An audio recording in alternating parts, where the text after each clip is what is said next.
ನಾಡಿನ ಜನ ತುಂಬ ಸಂಕಷ್ಟದಲ್ಲಿದ್ದಾರೆ. ವಾಡಿಕೆಗಿಂತ ಮಳೆಯ ಪ್ರಮಾಣ ತುಂಬ ಕಮ್ಮಿಯಾಗಿದೆ. ಆದರೆ ರಾಜ್ಯ ಸರ್ಕಾರ ಮತ್ತು ಜಿಲ್ಲಾಡಳಿತಗಳು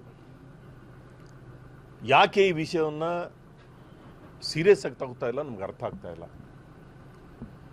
ಇದೇ ರೀತಿ ಏನಾದರೂ ಆ ಜಿಲ್ಲಾಡಳಿತ ಮತ್ತು ರಾಜ್ಯ ಸರ್ಕಾರದ ಕಾರ್ಯವೈಖರಿಯನ್ನು ನೋಡಿದ್ರೆ ಬರೋ ದಿನಗಳಲ್ಲಿ ಸಂಕಷ್ಟಗಳ ದಿನಗಳು ಕಟ್ಟಿಟ್ಟ ಬುತ್ತಿ ಅಂತ ನನಗನ್ನಿಸ್ತಾ ಇದೆ. ಜೂನ್ 7ನೇ ತಾರೀಕು ಮುಂಗಾರು ಪ್ರಾರಂಭ ಆಗಬೇಕು.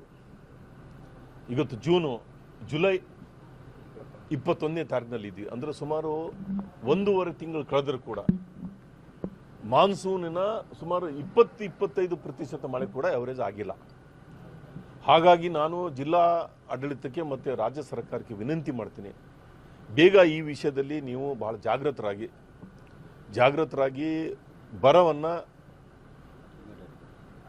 ಯಾವ ಥರ ನಾವು ಅದನ್ನು ಹ್ಯಾಂಡಲ್ ಮಾಡಬೇಕು, ಅದಕ್ಕೆ ತೆಗೆದುಬೇಕಾದ ಕ್ರಮಗಳನ್ನು ಬೇಗ ಮುನ್ನೆಚ್ಚರಿಕೆಯನ್ನು ವಹಿಸ್ರಿ. ಇಲ್ಲ ಅಂದರೆ ರಾಜ್ಯದ ಜನ ಭಾಳ ಸಂಕಷ್ಟದಲ್ಲಿ ಬರ್ತಾರೆ ಅಂತ ಮಾತನ್ನು. ಸಮಸ್ಯೆ ಇದ್ರೂ ರಾಜ್ಯದಲ್ಲಿ ಕೃಷಿ ಸಚಿವರೇ ಇಲ್ಲ.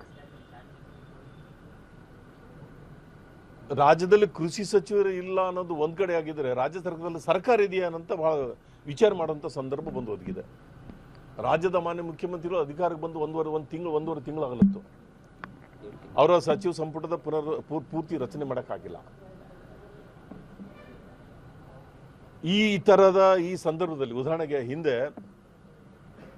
ಯಡಿಯೂರಪ್ಪನವರು ಮುಖ್ಯಮಂತ್ರಿ ಆಗಿದ್ದಾಗೆ ಅತಿವೃಷ್ಟಿ ಆಯಿತು. ಅವ್ರ ಕಾಲಿಗಳಿಗೆ ಚಕ್ರ ಕಟ್ಕೊಂಡು ಒಂದು ದಿವಸನೂ ಮನೆಗಿಲ್ಲಾರ್ದಂಗೆ ರಾಜ್ಯದ ಬೇರೆ ಬೇರೆ ಜಿಲ್ಲೆಗಳಲ್ಲಿ ಸುಮಾರು 8-10-12 ದಿವಸ, ಒಂದು ವಾರ, 1-2 ದಿವಸ ಎಲ್ಲ ಕೆಲಸಗಳನ್ನು ಬಿಟ್ಟು ಈ ಅತಿವೃಷ್ಟಿಯನ್ನು ಎದುರಿಸಲಿಕ್ಕೆ ಓಡಾಡಿದ್ದು ನಾವು ನೋಡಿದ್ವಿ. ಆದರೆ ಆ ಥರದ ಸರ್ಕಾರದ ಕ್ರಮ ಇವತ್ತು ಅನಾವೃಷ್ಟಿನ ಎದುರಿಸಲಿಕ್ಕೆ, ಒಂದು ಬರವನ್ನು ಎದುರಿಸಲಿಕ್ಕೆ ಯಾವ ತಯಾರಿಗೂ ರಾಜ್ಯ ಸರ್ಕಾರದ ಇಲ್ಲ ಅಂತ ನನಗನ್ನಿಸ್ತಾ ಇದೆ. ದಯವಿಟ್ಟು ಜಿಲ್ಲಾಡಳಿತ ಮತ್ತು ರಾಜ್ಯ ಸರ್ಕಾರ ಇದನ್ನು ಹ್ಯಾಂಡಲ್ ಮಾಡೋಕ್ಕೆ ಬೇಗ ತಯಾರಿಯನ್ನು ಪ್ರಾರಂಭ ಮಾಡಬೇಕು ಅಂತೇಳಿ ನನ್ನ ವಿನಂತಿ ಮತ್ತು ಸಲಹೆ.